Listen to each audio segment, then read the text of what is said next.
పిల్లల్లో పక్కతడిపే అలవాటు కొన్ని సూచనలు. 1.5 సంవత్సరాల వయస్సు నిండిన పిల్లలకు స్వయం నియంత్రణ శక్తి వస్తుంది, కానీ వారికి సరైన అలవాట్లను నేర్పించాల్సి ఉంటుంది.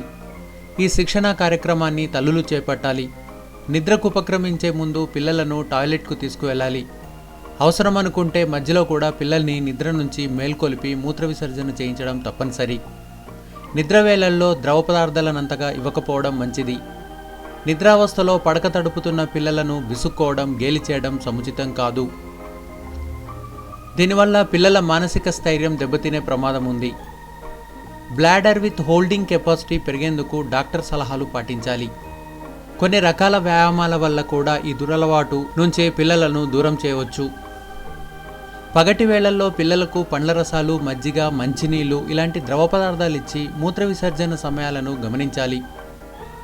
పిల్లలకు తెలియకుండానే ఏదైనా ఇతర వ్యాపకాల్లో నిమగ్నమయ్యేట్టు చేసి వారి దృష్టిని మళ్లించాలి. ఇలా చేయడం వల్ల మూత్ర విసర్జన వ్యవధిలో మార్పు కనిపిస్తుంది. మూత్రాశయ పని సామర్థ్యం పెరుగుతుంది. ఈ చిట్కాలు మీకు నచ్చినట్లయితే వీడియో కింద కనిపిస్తున్న లైక్ బటన్ కొట్టడం మరవకండి. అలాగే మరిన్ని వంటింటి చిట్కాలు .com వీడియోల కోసం తప్పక సబ్స్క్రైబ్ బటన్ క్లిక్ చేయండి.